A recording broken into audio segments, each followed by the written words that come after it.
Did you know that every single day your kidney filters 180 liters of the water? That's enough to fill a small bathtub, and yet you only excrete 1 to 2 liters of urine. How does this body performs this incredible feat of precision, concentrating the urine up to 4 times more than your blood? Let's see how it does. Welcome back to Pharmacology. Today we are going to uncover the amazing mechanism behind the urine concentration step by step from the glomerulus to the collecting duct and see how disorders like diabetes insipidus and the Bartter syndrome disrupt this delicate balance. Every day, the kidney forms 180 liters of glomerular filtrates containing a large amount of water. Imagine if all this water were excreted as an urine, the body would face serious threats of dehydration. That is why the concentration of the urine is so essential. The osmolarity of the glomerular filtrate is the same as the plasma, that is 300 milliosmoles per liter. So let's see what's the definition of osmolarity. Osmolarity is a measure of the total concentration of osmotically active particle, that is nothing but the solute in a solution. It tells us how many solute particles like ions, glucose, urea are present in the liter of the solution regardless of their type. The main key points here is osmotically active particles are those that can cause the movement of the water across the semi-permeable membrane through the osmosis. It depends upon number of particles, not their size or a type. But under the normal condition, urine is concentrated, reaching up to 1200 milliosmol per liter, about 4 times plasma osmolarity. The osmolarity of the urine depends upon two factors. One is water content in the body, and the second one is antidiuretic hormone. The mechanism of urine formation is the same for the dilute and the concentrated urine up to the distal convoluted tubule. Beyond this point, the dilution or the concentration of the urine depends upon the body water content. Now, let's see.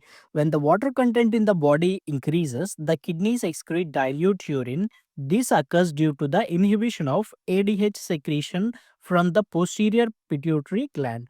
Without the ADH, water reabsorption from the renal tubule does not occur, leading to excretion of a large amount of water. Consequently, the urine becomes dilute. Conversely, when the body content when water content decreases in the body, the kidneys retain the water and excrete the concentrated urine, and forming of this concentrated involves two processes. One is development and the maintenance of the medullary gradient via countercurrent system, and the second one is secretion of ADH. The medullary gradient describes how osmolarity changes from the cortex to the inner medulla. The cortical interstitial fluid is isotonic to plasma at 300 milliosmoles per liter.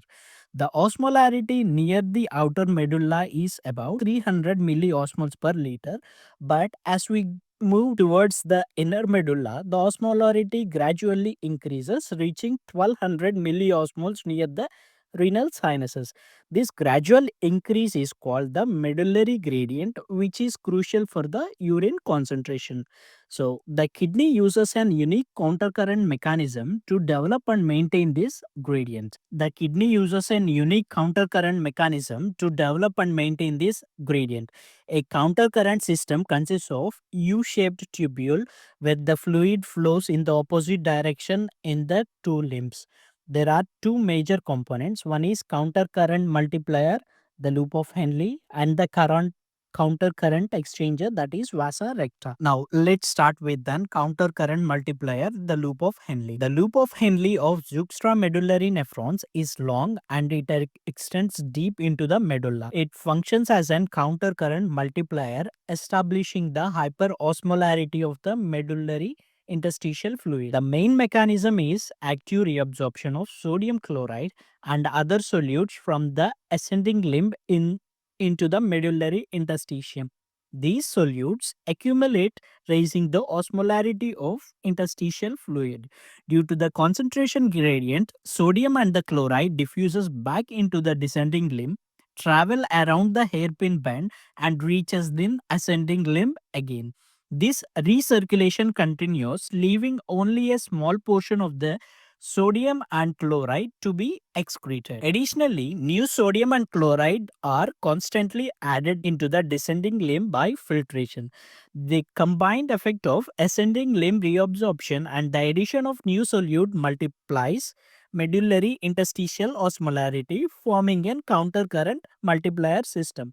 The other factors contributing to the hyperosmolarity include sodium reabsorption from the medullary collecting duct adds to the inner medullary osmolarity. And the second factor is urea recirculation. The 50% of the urea filtered at the glomerulus is reabsorbed in the proximal convoluted tubule, that is PCT, and almost an equal amount is secreted into the loop of Henle.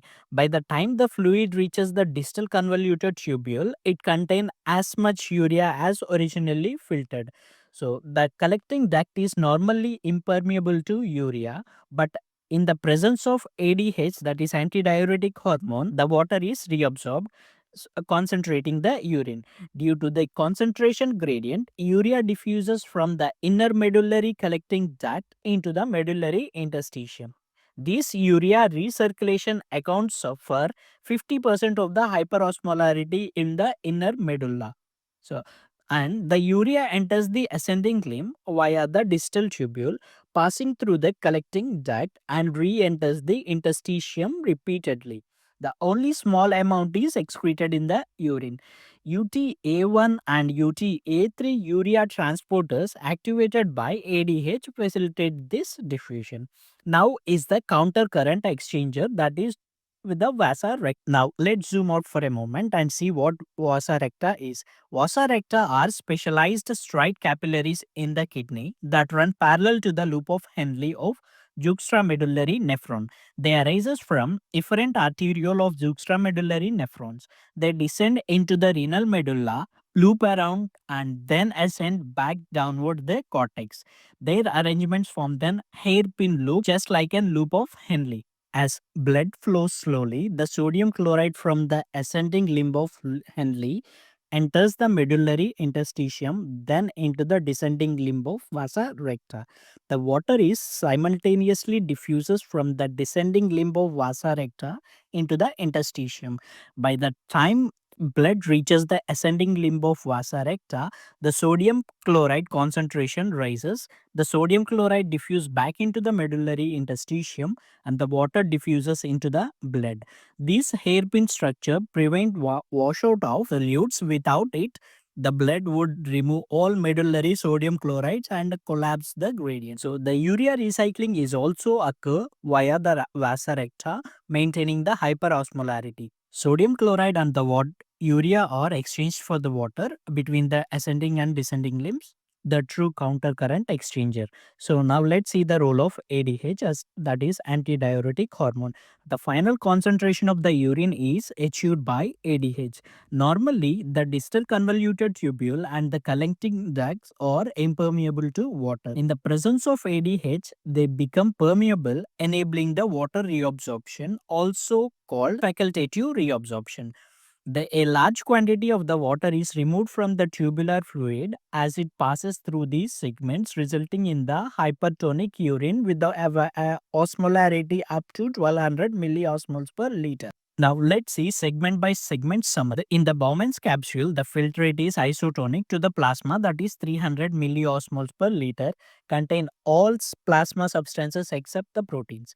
Coming to next is the proximal convoluted tubule. The active reabsorption of the sodium and the chloride followed by the obligatory water reabsorption. Here the osmolarity remains 300 milliosmol, that is isotonic to the plasma. Then come to the thick descending segment. The water reabsorbed via osmosis into the outer medullary interstitium. And here in the thick descending segment, the osmolarity raised to 450 to 600 milliosmol, that is slightly hypertonic. Next is the thin descending segment. This segment is highly permeable to water.